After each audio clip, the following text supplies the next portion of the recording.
The Arabian Nights Entertainments by Andrew Lang. Chapter 28. The Adventures of Prince Camaralzaman and the Princess Badoura, Part 3.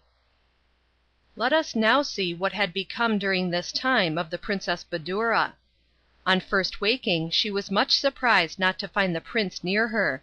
She called her women and asked if they knew where he was, and whilst they were telling her that they had seen him enter the tent, but had not noticed his leaving it, she took up her belt and perceived that the little pouch was open and the talisman gone. She at once concluded that her husband had taken it, and would shortly bring it back. She waited for him till evening rather impatiently, and wondering what could have kept him from her so long. When night came without him, she felt in despair and abused the talisman and its maker roundly. In spite of her grief and anxiety, however, she did not lose her presence of mind, but decided on a courageous, though very unusual, step. Only the princess and her women knew of Camaralzaman's disappearance, for the rest of the party were sleeping or resting in their tents.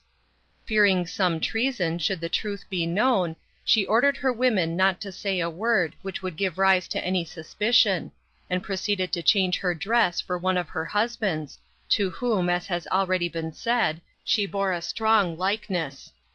In this disguise she looked so like the prince that when she gave orders next morning to break up the camp and continue the journey, no one suspected the change. She made one of her women enter her litter, whilst she herself mounted on horseback, and the march began. After a protracted journey by land and sea, the princess, still under the name and disguise of Prince Camaralzaman, arrived at the capital of the Ebony Island, whose king was named Armanos. No sooner did the king hear that the ship which was just in port had on board the son of his old friend and ally, than he hurried to meet the supposed prince, and had him and his retinue brought to the palace, where they were lodged and entertained sumptuously. After 3 days, finding that his guest, to whom he had taken a great fancy, talked of continuing his journey, King Armanos said to him, "Prince, I am now an old man, and unfortunately I have no son to whom to leave my kingdom. It has pleased Heaven to give me only one daughter, who possesses such great beauty and charm that I could only give her to a prince as highly born and as accomplished as yourself. Instead, therefore, of returning to your own country, take my daughter and my crown and stay with us. I shall feel that I have a worthy successor, and shall cheerfully retire from the fatigues of government." The king's offer was naturally rather embarrassing to the Princess Badoura. She felt that it was equally impossible to confess that she had deceived him, or to refuse the marriage on which he had set his heart, a refusal which might turn all his kindness to hatred and persecution.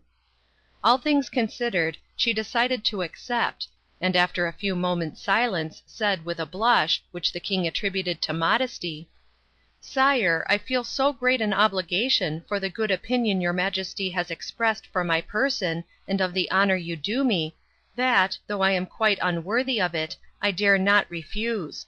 But, sire, I can only accept such an alliance if you give me your promise to assist me with your counsels." The marriage being thus arranged, the ceremony was fixed for the following day, and the princess employed the intervening time in informing the officers of her suite of what had happened, assuring them that the Princess Badoura had given her full consent to the marriage. She also told her women, and bade them keep her secret well. King Armanos, delighted with the success of his plans, lost no time in assembling his court and council, to whom he presented his successor, and placing his future son-in-law on the throne made everyone do homage and take oaths of allegiance to the new king. At night the whole town was filled with rejoicings, and with much pomp the Princess Haiatelnefous, this was the name of the king's daughter, was conducted to the palace of the Princess Badoura.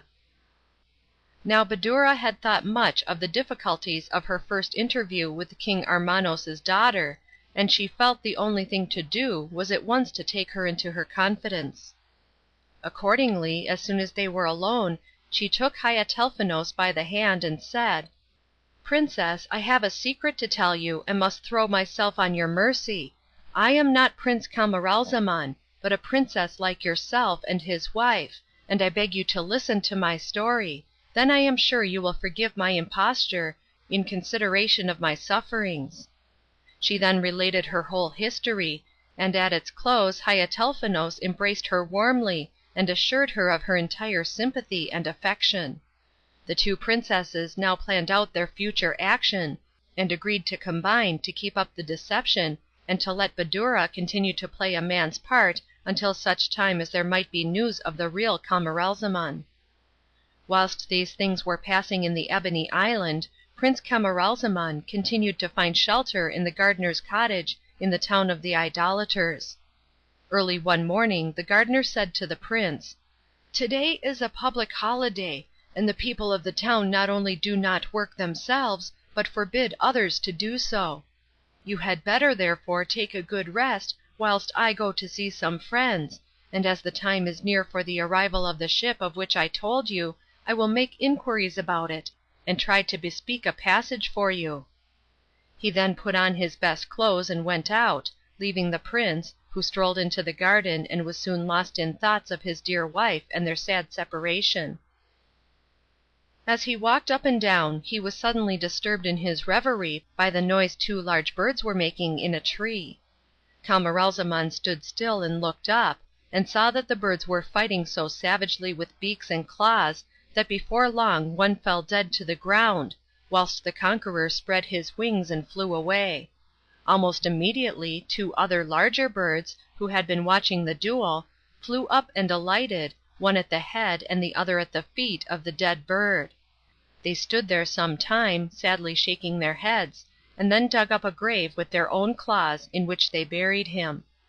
As soon as they had filled in the grave the two flew off, and ere long returned, bringing with them the murderer, whom they held, one by a wing and the other by a leg, with their beaks, screaming and struggling with rage and terror. But they held tight, and having brought him to his victim's grave, they proceeded to kill him, after which they tore open his body, scattered the inside, and once more flew away.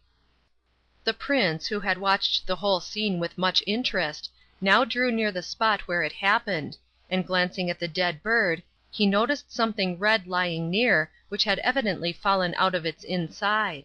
He picked it up, and what was his surprise when he recognized the Princess Badoura's talisman, which had been the cause of many misfortunes. It would be impossible to describe his joy. He kissed the talisman repeatedly, wrapped it up, and carefully tied it round his arm. For the first time since his separation from the princess he had a good night, and next morning he was up at daybreak and went cheerfully to ask what work he should do. The gardener told him to cut down an old fruit tree which had quite died away, and Camaralzaman took an axe and fell to vigorously. As he was hacking at one of the roots the axe struck on something hard. On pushing away the earth he discovered a large slab of bronze, under which was disclosed a staircase with 10 steps. He went down them, and found himself in a roomy kind of cave in which stood 50 large bronze jars, each with a cover on it. The prince uncovered one after another, and found them all filled with gold dust. Delighted with his discovery, he left the cave, replaced the slab, and having finished cutting down the tree, waited for the gardener's return. The gardener had heard the night before that the ship about which he was inquiring would start ere long, but the exact date not being yet known, he had been told to return next day for further information. He had gone therefore to inquire, and came back with good news beaming in his face. "My son," said he, "rejoice and hold yourself ready to start in 3 days' time. The ship is to set sail, and I have arranged all about your passage with the captain." "You could not bring me better news," replied Camaralzaman, "and in return I have something pleasant to tell you. Follow me and see the good fortune which has befallen you." He then led the gardener to the cave, and having shown him the treasure stored up there, said how happy it made him that heaven should in this way reward his kind host's many virtues, and compensate him for the privations of many years. "What do you mean?" asked the gardener. "Do you imagine I should appropriate this treasure? It is yours, and I have no right whatever to it. For the last 80 years I have dug up the ground here without discovering anything. It is clear that these riches are intended for you, and they are much more needed by a prince like yourself than by an old man like me, who am near my end and require nothing. This treasure comes just at the right time, when you are about to return to your own country, where you will make good use of it." But the prince would not hear of this suggestion, and finally after much discussion they agreed to divide the gold.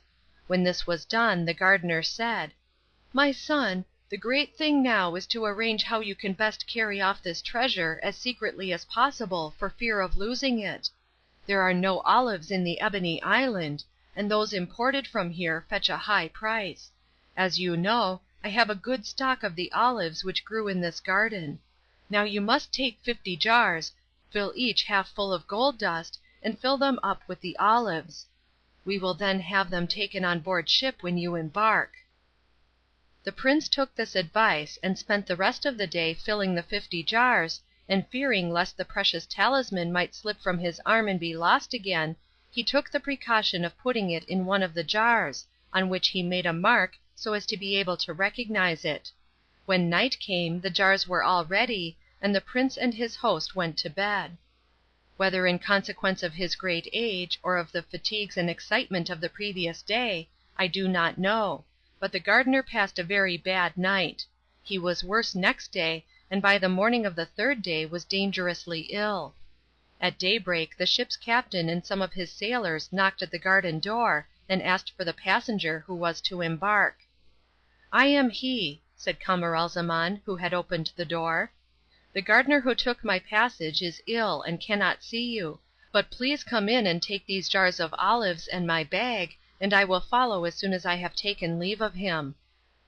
The sailors did as he asked, and the captain before leaving charged Camaralzaman to lose no time, as the wind was fair, and he wished to set sail at once. As soon as they were gone, the prince returned to the cottage to bid farewell to his old friend, and to thank him once more for all his kindness. But the old man was at his last gasp, and had barely murmured his confession of faith when he expired.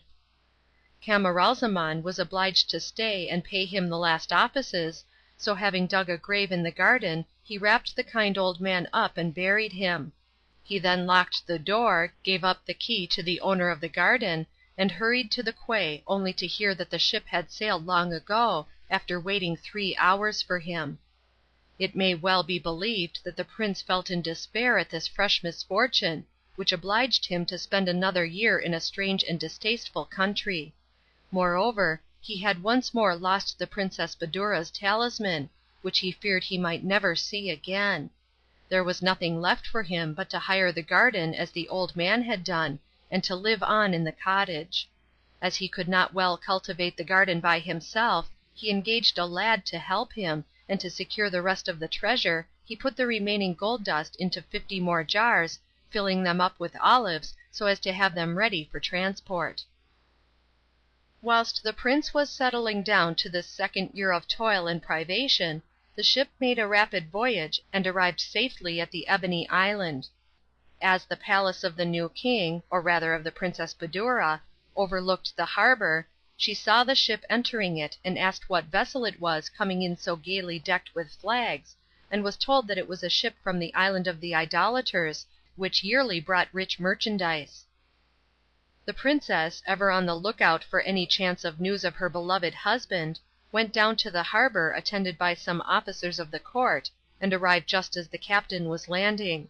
She sent for him and asked many questions as to his country, voyage, what passengers he had, and what his vessel was laden with. The captain answered all her questions, and said that his passengers consisted entirely of traders, who brought rich stuffs from various countries, fine muslins, precious stones, musk, amber, spices, drugs, olives, and many other things. As soon as he mentioned olives, the princess, who was very partial to them, exclaimed, "I will take all you have on board. Have them unloaded, and we will make our bargain at once, and tell the other merchants to let me see all their best wares before showing them to other people." "Sire," replied the captain, "I have on board 50 very large pots of olives. They belong to a merchant who was left behind, as in spite of waiting for him he delayed so long that I was obliged to set sail without him." "Never mind," said the princess, "unload them all the same, and we will arrange the price." The captain accordingly sent his boat off to the ship, and it soon returned laden with the 50 pots of olives. The princess asked what they might be worth. "Sire," replied the captain, "the merchant is very poor. Your majesty will not overpay him if you give him 1,000 pieces of silver." "In order to satisfy him, and as he is so poor," said the princess, "I will order 1,000 pieces of gold to be given you, which you will be sure to remit to him." So saying, she gave orders for the payment, and returned to the palace, having the jars carried before her. When evening came, the Princess Badoura retired to the inner part of the palace, and going to the apartments of the Princess Haiatelnefous, she had the 50 jars of olives brought to her. She opened one to let her friend taste the olives, and to taste them herself, but great was her surprise when, on pouring some into a dish, she found them all powdered with gold dust. "What an adventure! How extraordinary!" she cried. Then she had the other jars opened, and was more and more surprised to find the olives in each jar mixed with gold dust. But when at length her talisman was discovered in one of the jars, her emotion was so great that she fainted away. The Princess Haiatelnefous and her women hastened to restore her, and as soon as she recovered consciousness, she covered the precious talisman with kisses. Then, dismissing the attendants, she said to her friend, "You will have guessed, my dear, that it was the sight of this talisman which has moved me so deeply. This was the cause of my separation from my dear husband, and now, I am convinced, it will be the means of our reunion." As soon as it was light next day, Princess Badoura sent for the captain, and made further inquiries about the merchant who owned the olive jars she had bought. In reply the captain told her all he knew of the place where the young man lived, and how, after engaging his passage, he came to be left behind. "If that is the case," said the princess, "you must sail at once and go back for him. He is a debtor of mine, and must be brought here at once, or I will confiscate all your merchandise. I shall now give orders to have all the warehouses where your cargo is placed under the royal seal, and they will only be opened when you have brought me the man I ask for. Go at once and obey my orders." The captain had no choice but to do as he was bid, so hastily provisioning his ship, he started that same evening on his return voyage. When, after a rapid passage, he gained sight of the Island of Idolaters, he judged it better not to enter the harbour, but casting anchor at some distance, he embarked at night in a small boat with 6 active sailors, and landed near Camaralzaman's cottage. The prince was not asleep, and as he lay awake moaning over all the sad events which had separated him from his wife, he thought he heard a knock at the garden door. He went to open it, and was immediately seized by the captain and sailors, who without a word of explanation forcibly bore him off to the boat, which took them back to the ship without loss of time. No sooner were they on board than they weighed anchor and set sail.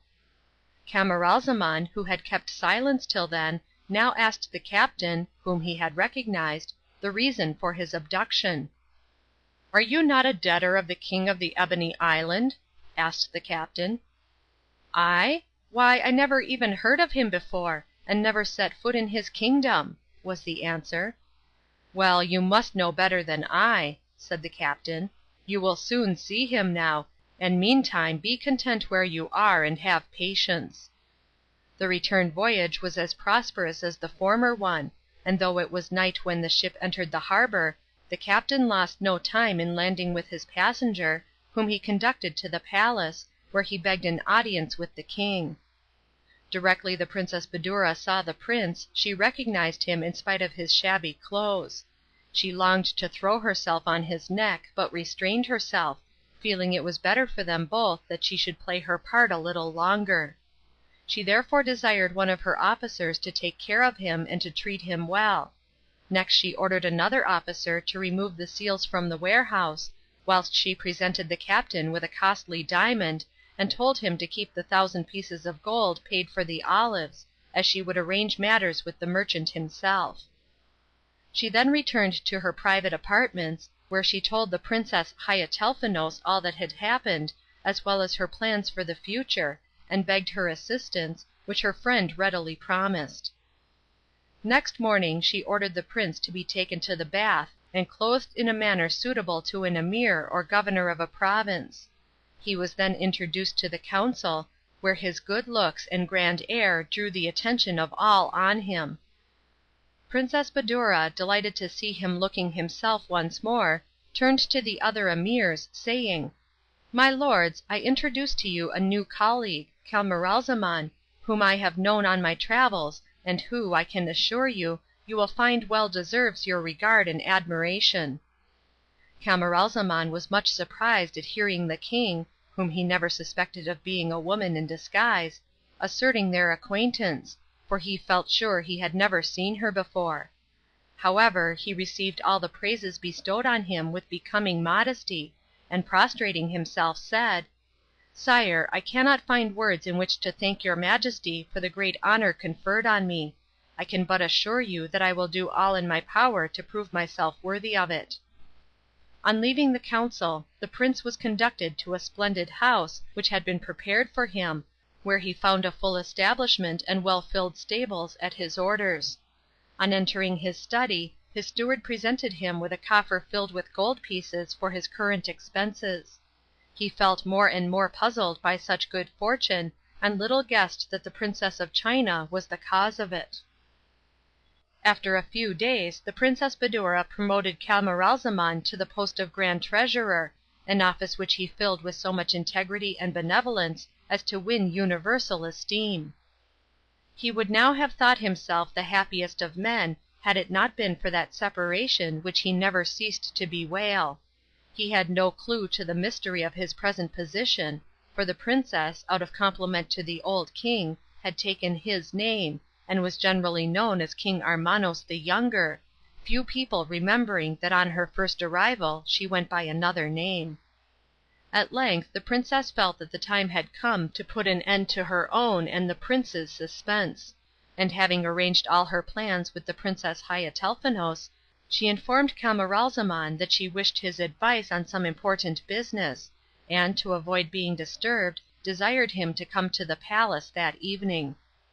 The prince was punctual, and was received in the private apartment, when, having ordered her attendants to withdraw, the princess took from a small box the talisman, and, handing it to Camaralzaman, said, "Not long ago an astrologer gave me this talisman. As you are universally well informed, you can perhaps tell me what is its use."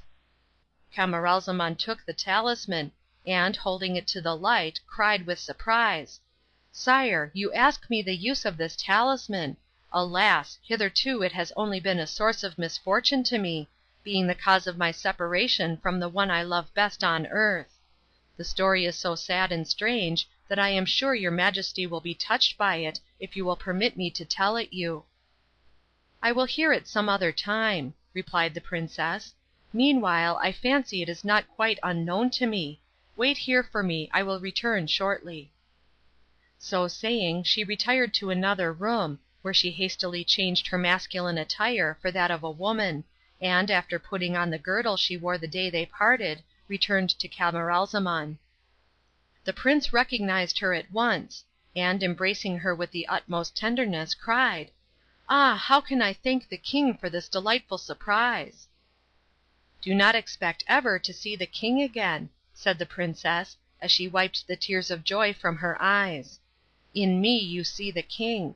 Let us sit down and I will tell you all about it."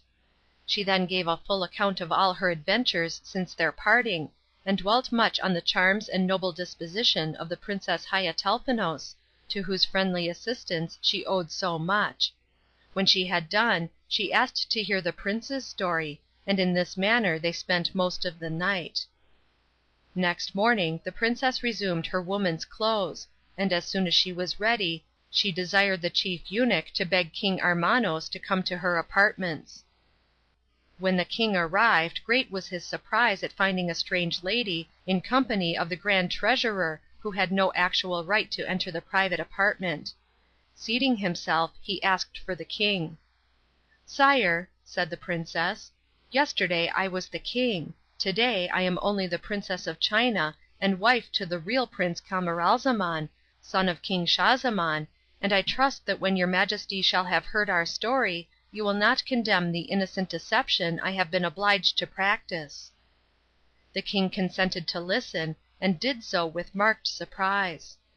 At the close of her narrative the princess said, "Sire, as our religion allows a man to have more than one wife, I would beg your Majesty to give your daughter, the Princess Haiatelnefous, in marriage to Prince Camaralzaman. I gladly yield to her the precedence and title of queen in recognition of the debt of gratitude which I owe her."